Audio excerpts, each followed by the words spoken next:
Kamboj proper diet खाने से मैं दिन भर एनर्जेटिक फील करता हूँ। कंबोज प्रॉपर डाइट, ब्रेकफास्ट, लंच, कंबोज प्रॉपर डाइट सबके लिए। यहाँ मेगा मॉल बनेगा, the biggest India ever seen. यहाँ स्टेडियम बनना चाहिए। चैरिटी के बारे में सोच रहे हैं। कभी तो ऐसा ख्वाब देखिए जिसमें हजारों ख्वाब शामिल हैं।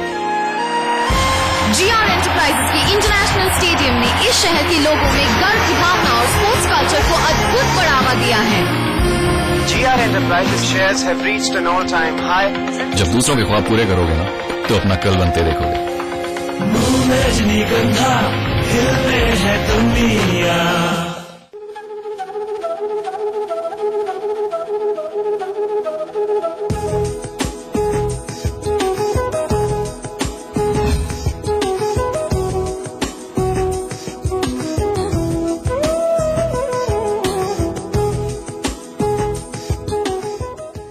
स्वागत है ब्रेक के बाद। आप देख रहे हैं हमारी खास पेशकश आपके सितारे।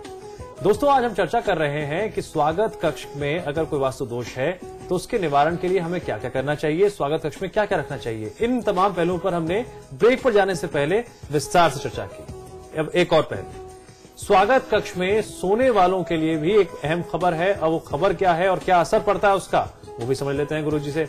गुरुजी, क्या बड़ी खबर है जो स्वागत कक्ष में लोग सोते हैं, उनको आप क्या कहेंगे कि भैया सोना नहीं चाहिए या सोना चाहिए? देखिए, आप सो सकते हैं। स्थान का अभाव एक बहुत बड़ी विषय वस्तु है कि भूखंड में यदि स्थान का अभाव है, आपके सदस्यों की संख्या काफी है, तो खाली रिक्त रहे आपका जो स्वागत कक्ष है रात्रि में, वो भी उचित नहीं है। तो आप उसको शयन कक्ष की भांति प्रयुक्त कर सकते हैं, पर उसमें देखें कि जो आपका शयन के लिए जो शैया है, बेड है, वो कहाँ बिछाया जाए। तो उसको दीवान या शैया कह लीजिए, वो हमेशा ही उसको जो दक्षिण और पश्चिम का भाग है, जिसको साउथ वेस्ट बोलते हैं, वहां पे उसको निर्धारित स्थल है, तो उस पे आप वहां पे उसको रख सकते हैं। सोने वाला व्यक्ति उसमें वहां पे सो सकते हैं, पर सदैव ही उनका भी ध्यान रखेंगे जब सोए वो उनका पांव हमेशा पूर्व, उत्तर या ईशान की ओर रहे। तो भारी स्थल जो बनाया आप उसको नेतृत्व में साउथ वेस्ट का जो मध्य भाग होता है, या जो ऐसे बड़े बड़े सोफे हैं भारी हैं और दृश्य में वो भारी दिखाई दे रहे हैं, तो उनका भी स्थान वही होता है। तो आप सो सकते हैं, स्थान भाव में आप सो सकते हैं, पर कभी भी आप ईशान में मत सोएं। ईशान में बेड स्थापित मत करें, उत्तर और पूर्व के अंदर भी। जी जी। आजकल एक और दौर चल गया है और इस दौर के तहत स्वागत कक्ष में लोग मंदिरालय भी बनाना पसंद करते हैं, इस अंग्रेजी में बार कहते हैं। ये कितना सही है गुरुजी? देखिए, हमारे वास्तु विज्ञान जो वास्तु शास्त्र है उसमें मंदिरालयों का वर्णन नहीं है कि उसको आप स्वागत कक्ष में बनाए, उसके लिए अलग से एक निर्धारित स्थल होता है। पर आप स्वागत कक्ष में, और ये आपकी मनोवृत्ति की आप उसका सेवन करते हैं, वो आपकी आदत में शुमार है, तो आप उसको कुछ मदिराओं का वर्णन है, उसको पूर्णतः आप मदिरालय मत बनाइए। कुछ मदिरा अगर आपको रखनी है तो उसका स्थानित होता है, मदिरा कारक होती है शुक्र ग्रह की, जिसका स्थान होता है आग्नेय कोण। कोई ऐसी अलमारी हो, कवर्ड शीशे का ऐसा एक स्थान हो जहाँ पे आप कुछ मदिरा रख सकते हैं, तो उसको पूर्व और दक्षिण दिशा का मध्य भाग, जिसको आग्नेय कोण बोलते हैं, शुक्र का स्थान होता है, तो वहां पे आप उसको स्थापित कर सकते हैं। जी, आप में से कई लोगों को एक्वेरियम रखने का बहुत शौक होता होगा स्वागत कक्ष में, लेकिन एक्वेरियम को कहाँ रखा जाए, कैसे रखा जाए, ये भी जानना जरूरी है गुरुजी।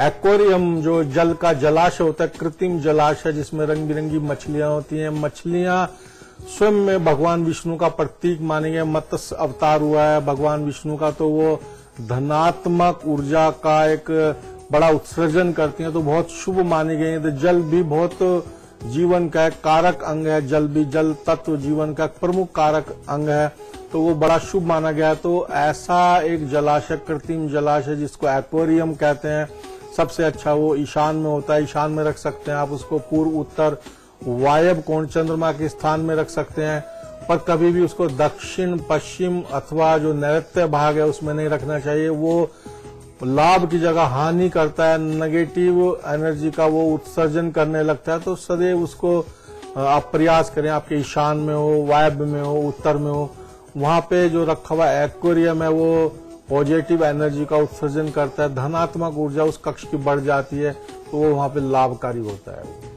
हमारे साथ एक कॉलेज में हैं ऋषिकेश से विभोर जी। जी विभोर जी, सवाल पूछिए। पंडित जी नमस्कार। जी नमस्कार। पंडित जी मैं पूछना चाह रहा हूँ कि ड्राइंग रूम में मतलब कुछ पॉजिटिव एनर्जी के लिए मैं क्या रखूँ, जैसे एक्वेरियम हो गया या कुछ किसी भी टाइप का कुछ सजावट के लिए? जी बहुत सारी विषय वस्तुएं भैया, एक्वेरियम हो गया आपका, फाउंटेन हो गए, लाफिंग बुद्धा हो गए, या टोड जिसको मेंढक बोलते हैं वो सुंदर भी होते हैं, सारस क्रेन हो गए, पोर्सलिन के बने हुए खरगोश हो गए जिनको आप वेब कोन में रख सकते हैं। ऐसी बहुत सारी विषय वस्तुएं जैसे विंड चाइम्स हैं, वो जो नेगेटिव एनर्जी है उसको नष्ट करती हैं, पॉजिटिव एनर्जी को बढ़ाती हैं, वो आप लगा सकते हैं। तो बहुत सारे ऐसे सारस हो गए, उनके चित्र हो गए, तो ऐसी बहुत सारी विषय वस्तुएं हैं तो उनको आप लगा सकते हैं। सुंदरता के साथ साथ वो पॉजिटिव एनर्जी, धनात्मक ऊर्जा है उसका उत्सर्जन करती हैं। वहाँ पे एक सौहार्द, प्रेम, आनंद का वातावरण वो बनाती हैं। तो ऐसी बहुत सारी विषय वस्तुएं हैं जी। हाँ, तो हम उम्मीद करते हैं कि आपको आपके सवाल का जवाब मिल गया होगा। बहरहाल दोस्तों, आप में से कई लोग ऐसे होंगे जो अपने अपने घरों में अपने बुजुर्गों के, जो आपके बीच तो नहीं है लेकिन उनका आशीर्वाद आपकी जिंदगी पर हमेशा बना रहे, उनकी नजरें आप पर बनी रहें और आप हमेशा खुश रहें, आप उनका चित्र अपने स्वागत कक्ष में लगाते हैं। ये कितना सही है गलत, ये भी जान लेते हैं गुरुजी से। गुरुजी, इस बारे में आपकी क्या टिप्पणी है? देखिए, टिप्पणी नहीं है, ये जो हमारे शास्त्र सम्मत है, जो ऐसे जो बुजुर्ग, जो स्वर्गवासी हो गए, आपके वो बुजुर्ग हैं, ममता का एक बहुत बड़ा आपके जीवन में उनका एक भाग रहा है, उनका जो दिशा निर्देशन में आपका जीवन यापन हुआ है काफी। तो ऐसे जो स्वर्गवासी बुजुर्ग हैं उनके जो चित्र आप लगाएं, स्वागत कक्ष में लगा सकते हैं। उनको सदैव दक्षिण दिशा में आप उनका निर्धारित स्थान होता है। पितरों में माने जाते हैं, पितृ के अंदर उनका स्थान होता है। तो कभी ऐसे व्यक्तियों के जो चित्र हैं ईशान में, पूर्व में, उत्तर में नहीं लगाने चाहिए। उत्तर ईशान के अंदर आप जो आपके बच्चे हैं, परिवार के जो सदस्य हैं, उनके आप चित्र लगा सकते हैं। पर जो स्वर्गवासी जो बुजुर्ग हैं, स्वर्गवासी जो ऐसे व्यक्ति हैं, उनके चित्र सदैव दक्षिण दिशा में आपको लगाने चाहिए। जी जी, बिल्कुल आप सही कहा। और आप में से कई लोग ऐसे भी होते होंगे जिन्हें अपने जीवन में कई तरह के पुरस्कार मिलते हैं, शील्ड मिलती है, ट्रॉफीज मिलती हैं। बड़ा अच्छा लगता है कि लोगों को हम दिखाएं कि हमने अपनी जिंदगी में कितना जो है विजय प्राप्त की है, क्या क्या जीता है, स्कूल से लेकर कॉलेज तक, कॉलेज से लेकर जिंदगी तक। लेकिन इन ट्रॉफीज को, पुरस्कारों को अगर हम स्वागत कक्ष में रखते हैं तो उसका क्या प्रभाव पड़ता है? गुरुजी, प्रभाव क्या पड़ता है? जी देखिए, सबसे पहले कि ये विषय वस्तु ऐसे हैं कि इनको ये प्रदर्शन के लिए ही होती हैं कि वो एक प्रेरणा की कारक भी होते हैं। आपके जीवन में जो आपने ऊंचाइयां प्राप्त की हैं, उन्नति की हैं, उसके फलस्वरूप समाज ने या किसी विभाग ने आपको ऐसे प्रतीक चिन्ह या पुरस्कार दिए हैं, तो वो दूसरे के भी एक प्रेरणा के स्रोत होते हैं। तो इनको एक निर्धारित स्थल होता है हमारे स्वागत कक्ष में लगाने के लिए। ये सदैव पूर्व में लगाई जाती हैं, उत्तर में, ईशान में। तो सबसे प्रथम स्थान इनका पूर्व होता है। उसका कारक जो होता है सूर्य देव होते हैं, उन्नति का कारक।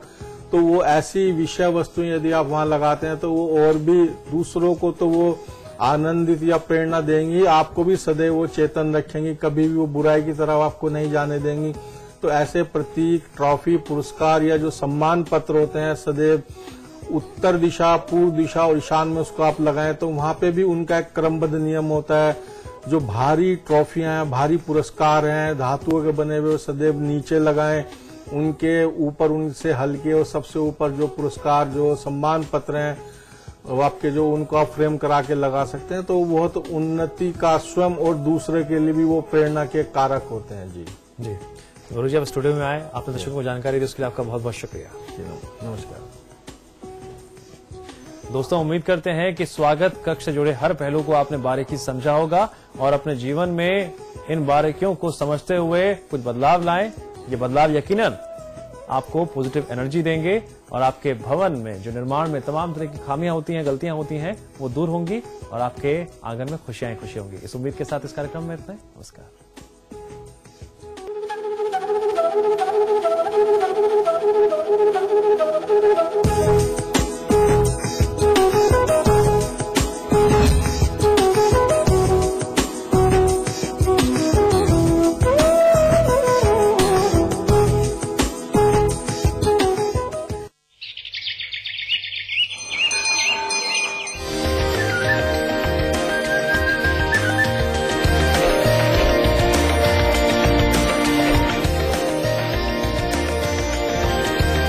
पेंटागन मॉल हरिद्वार, उत्तराखंड का सबसे बड़ा मॉल और मल्टीप्लेक्स निर्माता सुपरटेक।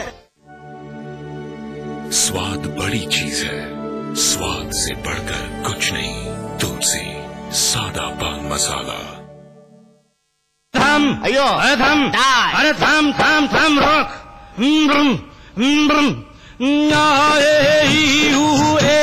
अम्मा नम नम नम नम नम नम नम नम नम नम नम नम बला बला बला बला रे बला बला बला बला रे बला बला बला बला रे।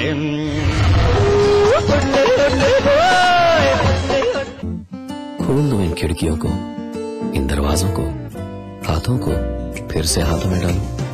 किसी को गुदगुदाओ, दोस्ती करो, मोहब्बत करो।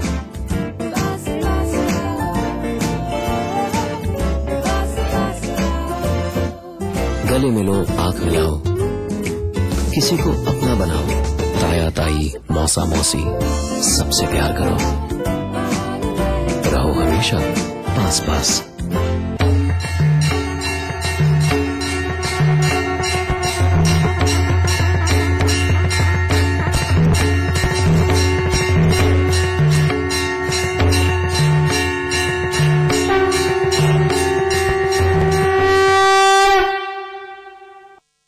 हर खबर को पहचानते हैं हम, क्योंकि झूठ और सच में अंतर जानते हैं हम।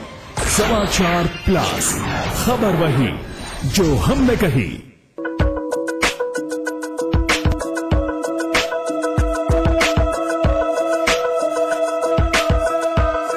देखिए हेल्थ प्लस रविवार दोपहर 12 बजे सिर्फ समाचार प्लस पर। हर फिक्र से करेगा फ्री, मैं मार मार के हंसाऊंगा। टेंशन को करेगा टाटा। और तुम मुझे कहाँ छोड़ के चले गए थे सलीम? जो मिस करेगा ये प्रोग्राम उसको होगा हंसी ठहाकों का घाटा। कविता खत्म हो गई, ताली बजाओ। देखिए कॉमेडी अनलिमिटेड रोजाना 2:30 बजे सिर्फ समाचार प्लस पर। क्या वास्तु दोषों से ग्रसित है आपका मकान? क्या ग्रह नक्षत्रों की आड़ी तिरछी चाल आपको करती है परेशान, या कुंडली का कोई दोष आपको पहुंचा रहा है नुकसान? पंडित श्री वैभवनाथ शर्मा आपकी हर मुश्किल का करेंगी समाधान। देखिए हमारा खास कार्यक्रम आपके सितारे, सोमवार से शनिवार सुबह 8:30 बजे सिर्फ समाचार प्लस पर। बी अवेयर, आ गया है वंडर का बवंडर, एडवेंचर का थंडर, हैरत का हड़कंप एंड एंटरटेनमेंट का भूकंप। देखना ना भूलें हैरत अंगेज रोजाना दोपहर 3 बजे सिर्फ समाचार प्लस पर। चलते चलते मेरे ये गीत याद रखना, कभी अलविदा ना कहना, कभी अलविदा ना कहना। रोते हंसते बस यूं ही तुम गुनगुनाते रहना।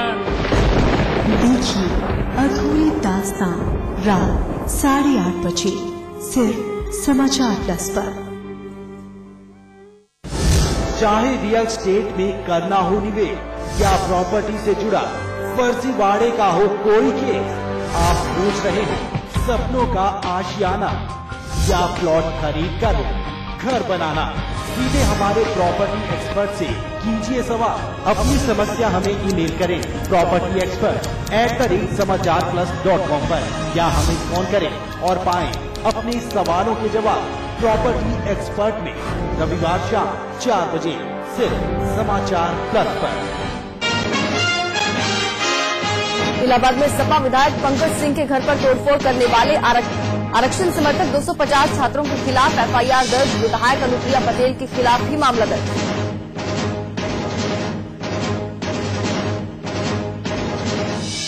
हाथरस में एक परिवार के 7 लोगों को कुल्हाड़ी से काटा, 2 की मौत, 5 गंभीर रूप से घायल। वारदात के बाद से इलाके में सनसनी।